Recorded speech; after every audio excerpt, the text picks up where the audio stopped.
Salam alaikum. Notre premier cours d'aujourd'hui, c'est un cours de chimie organique concernant les réactions d'estérification hydrolyse. Et avant de commencer ce cours, on aimerait bien faire un petit rappel concernant les connaissances déjà acquises en classe de première. Surtout en ce qui concerne la nomenclature des composés organiques, qui est basée sur la nomenclature des alcanes. Alors, les alcanes, c'est des composés organiques hydrocarbures des formules brutes CN, H2N plus 2, avec N appartenant à N étoile. Alors, pour N est égal à 1, le premier composé, c'est CH4 de formule brute. CH4, c'est le méthane.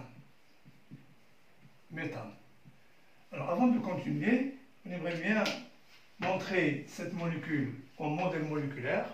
Alors, le modèle moléculaire, c'est un modèle qui sert pour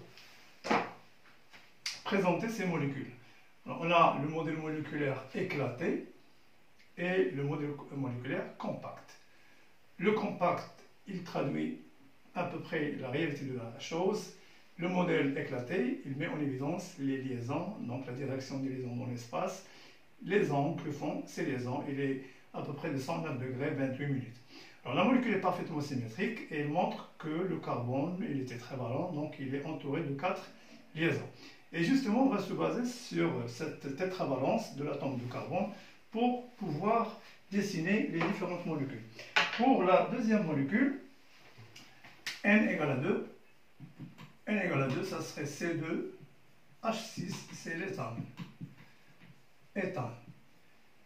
N est égal à 3, C3H8, c'est le propane.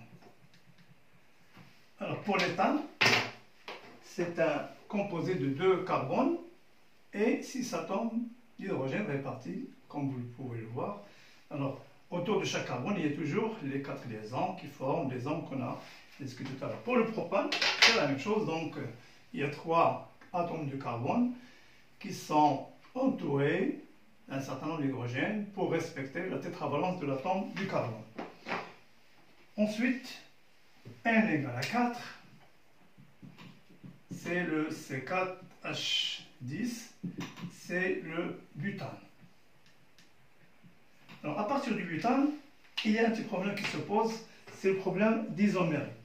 Donc, pour construire cette molécule, le butane, on va donc enlever un atome d'hydrogène et brancher un radical méthyle.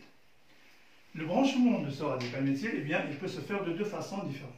Ou bien on le branche sur un carbone terminal, ça serait la molécule du butane, ou bien on peut le brancher sur un carbone central, c'est-à-dire ici, et on branche hydrogène en extrémité. Eh bien, on aurait cette formule qui n'est pas, bien sûr, comme l'autre. Pour la décrire, on peut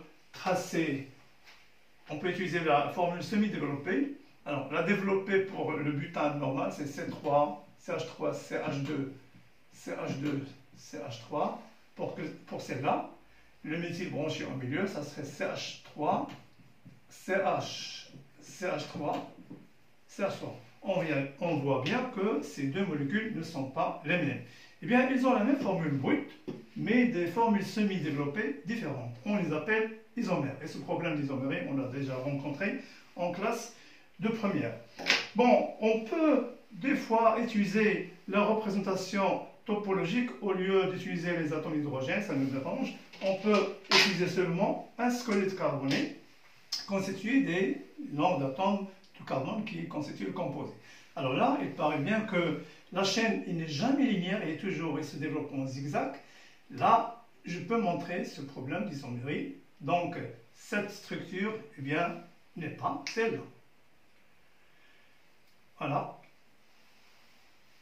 la structure du butane et l'autre du méthylpropane. Pour N égale 5, on passe à C5H12, ça serait le pentane. Pour N égale à 6, c'est 6H14, et bien c'est l'hexane.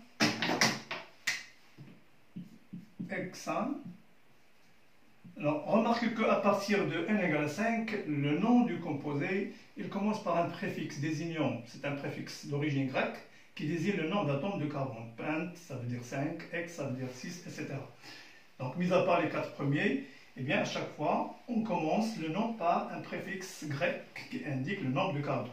N égale 7, ça serait C7H16, eh bien, ça serait l'heptane, heptane. N est égal à 8, C8H18, c'est l'octane, octa ça veut dire 8 en grec. N est égal à 9, c'est C9H20, c'est le nonane. N est égal à 10, C10H22, on va terminer par celui-ci, c'est le décane. Alors bien sûr, lorsqu'il y a plusieurs atomes de carbone, on ajoute un autre préfixe qui désigne, par exemple, pour le 11, ça serait ondécane.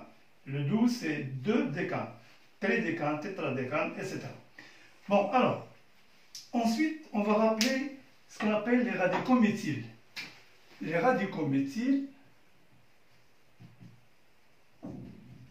les radicaux alkyles plutôt, je m'excuse, alkyles, méthyle, ça serait le premier. Donc les radicaux alkyles, c'est des composés de formule CN H2N plus 1 tiré. Ça veut dire qu'on a ôté un atome d'hydrogène et le reste, ça serait branché sur une chaîne, il va constituer un radical. Comme le cas ici du radical méthyle. Eh bien, les radicaux, comment on les nomme? On les nomme à partir du nom de l'alkane correspondant, en changeant, en enlevant le E et en ajoutant il. Alors pour le premier, le CH3- ça sera, c'était méthane, maintenant on va dire méthyle, radical méthyle. Pour le C2H5- ça serait radical éthyle. Pour le C3H7- alors là ça commence un autre petit problème, c'est qu'il a deux possibilités. C'est-à-dire, je peux le tenir de l'extrémité, donc le tiret, c'est-à-dire j'ai branché le radical par le carbone terminal, ça serait radical propyle. Mais si je le branche à partir du carbone central, eh bien ça serait CH3, CH2, CH3. C'est un radical isopropyle, donc isopropyle, où on peut le partager en deux radicaux, un radical principal et un radical secondaire. Et on va dire que c'est méthyle, ça veut dire qu'il y a petit radical méthyle qui est branché sur radical éthyle, donc méthyle, éthyle. Bien sûr, avec le 4, le problème devient plus sérieux, donc ça serait, bon, C4H9-, eh bien, on aurait 4 radicaux. On va les rencontrer, le composé